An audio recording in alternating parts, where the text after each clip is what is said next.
o jornalismo da Record Brasília vem mostrando desde cedo a situação de um poste lá no estacionamento, em um dos estacionamentos do Parque da Cidade. Esse caso Aqui, parece que já está resolvido, mas nós encontramos outro que provavelmente pode ficar na mesma situação. Olha o perigo, ainda mais que estamos há dias mostrando casos de pessoas que morreram ou estão lutando pela vida devido às descargas elétricas. Pois é, um especialista vai explicar agora pra gente como é que essa estrutura, a estrutura desse poste ficou energizada e como nós podemos nos proteger. Dá só uma olhada. Olha só o perigo. Esse poste que fica no estacionamento 10 do Parque da Cidade foi encontrado assim, com a caixa de inspeção aberta e fios do lado de fora. Os cabos de energia estavam em contato direto com o poste e por isso toda a estrutura ficou energizada. A área precisou ser isolada e a SEB esteve no local e fez a correção. A companhia afirmou que o problema foi causado por uma gambiarra, usada para furto de energia. Aquele poste foi arrumado, mas a poucos metros e no mesmo estacionamento encontramos esse outro poste que está bem assim, ainda com os cabos para o lado de fora. A SEB esteve aqui mais cedo e já isolou os cabos, mas eles ainda estão expostos. E sabe por que isso acontece? Porque algumas pessoas abrem essa caixinha para conectar esses fios em outros e dessa forma conseguem desviar a energia elétrica para ligar caixas de som, brinquedos infláveis e até mesmo geradores. Uma prática que, além de proibida, também é muito perigosa. Em 3 dias, 2 pessoas morreram vítimas de choque elétrico no DF e outra está internada e corre risco de vida. É Cleonilson Borges Pimentel. Ele levou um choque enquanto passava por um beco da quadra 6 do Cruzeiro Velho. Precisou ser levado às pressas para o Hospital Regional da Zanorte e continua internado, em estado grave. De acordo com a SEB, o problema estava na fiação subterrânea.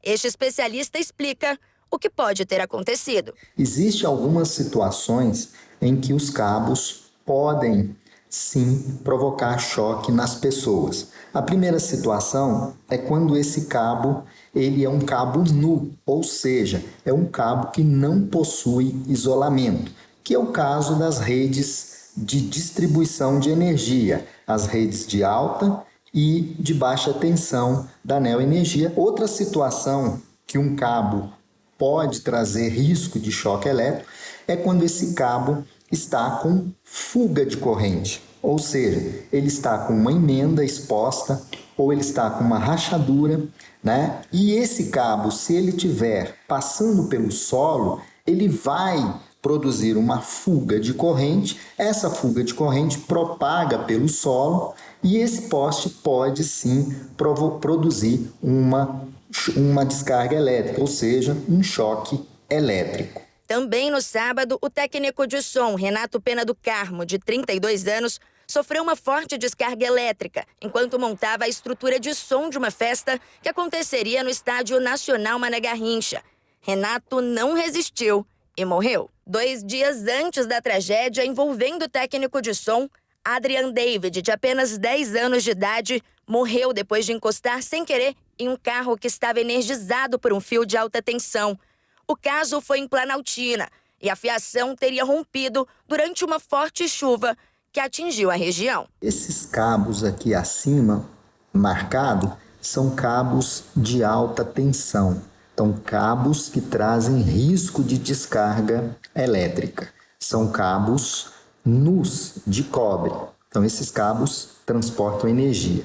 Logo aqui abaixo, nós temos esses cabos aqui, que são cabos também que transportam energia em baixa tensão. Trazem risco, sim, de choque elétrico, de descarga elétrica. Esses cabos, quando se rompem, caem no solo, a população tem que tomar muito cuidado.